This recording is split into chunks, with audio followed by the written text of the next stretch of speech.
Welcome to Pride Performance, the England Lions football coaches show with Coach Mike Morrison.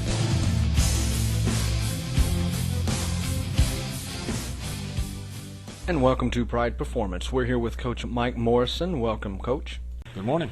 Coach, I understand you played another undefeated team last night. Your out-of-conference schedule is not one that is enviable by a lot of people. So far, every team you've played is undefeated, and as the old cliche is, you don't schedule a lot of cupcakes.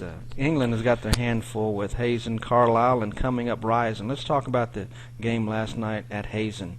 Yeah, went to a tough Hazen team. To tell you the truth, in all honesty, we just weren't mentally prepared. We had a lot of mental mistakes. We had a lot of mental mistakes throughout the week in practice. You know, we get to Hazen. We have a player who lost a pair of pants. You know, it's a young team. If this is something they need to overcome, they need to put a lot of this stuff behind them. Being a young team with the mental mistakes, they let it dwell on them too much. One thing goes wrong, it sticks with them for a while, and it's a learning curve. It's something that they're going to have to get over on themselves. It's not something that we can really teach. It's something that they're going to have to do on their own, where something goes wrong, I need to step back up, and instead of basically sulking about it, letting it fester away at them for the full 48 minutes of the game. Hazen was a good team. Hazen they came out, they looked a lot better last night than they did on film. You know, I thought the coaching staff, I thought we put together a decent game plan, but then again, it came down to mental mistakes, dropped passes, penalties, fumbles, missed tackles. It was a frustrating night, but I believe it's something that we can grow on. I think we can take this as a learning situation to where, look, we can't get any farther down, so now it's time to get back up. I think it's a wake-up call that these kids, last night was a big wake-up call for us. They know what they need to do. We stressed mental toughness, mental mistakes, how this game is a big mental barrier, and they need to break through it. And we had a couple kids break through last night. We had a couple kids that didn't. So this week, keep working on it and change some things here and there. Get on the Rising. Now, last week we touched on the conditioning of the team. Is there an improvement in that area? Did you notice that last night? Last night was warmer than it was against Carlisle. It definitely was a lot more humid. We didn't have anybody cramp up. I thought conditioning was a big plus for us last night. That was something that we had brought up to the team after the game. They're getting a little more in shape. They're getting tougher physical-wise. We're playing 48 minutes of ball straight without anybody cramping up, and that was a huge positive for us last night.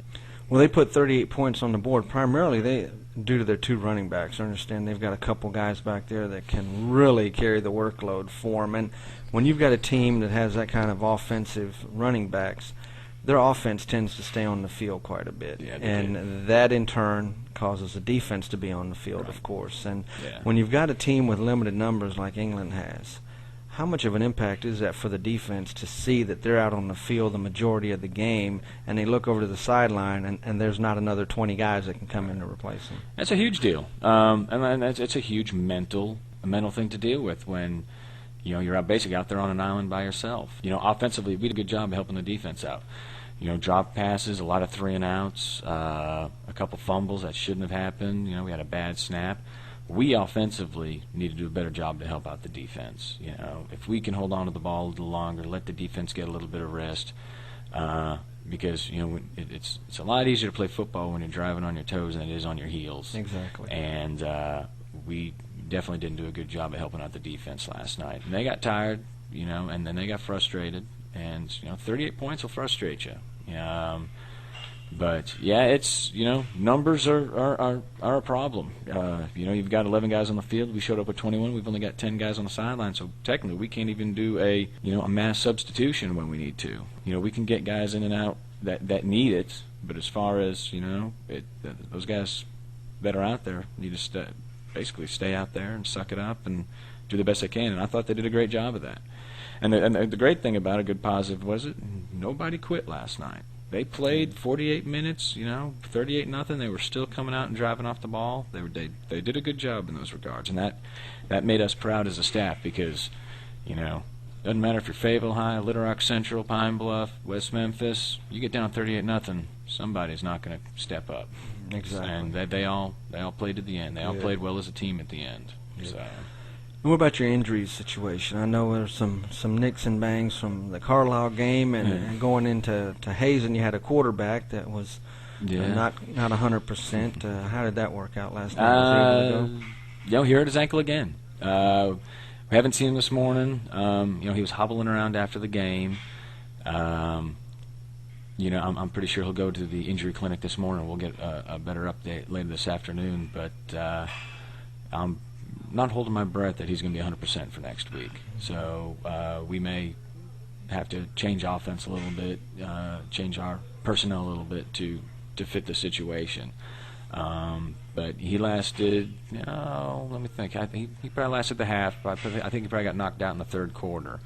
And Derek Davis came in for the last quarter and a half. And Derek did all right. He did okay. He had a couple mental mistakes, just like everybody else on the field. And to tell you the truth, we moved the ball a whole lot better in the second half than we did in the first half. We found some seams that we needed to hit. We found the gaps that we needed to.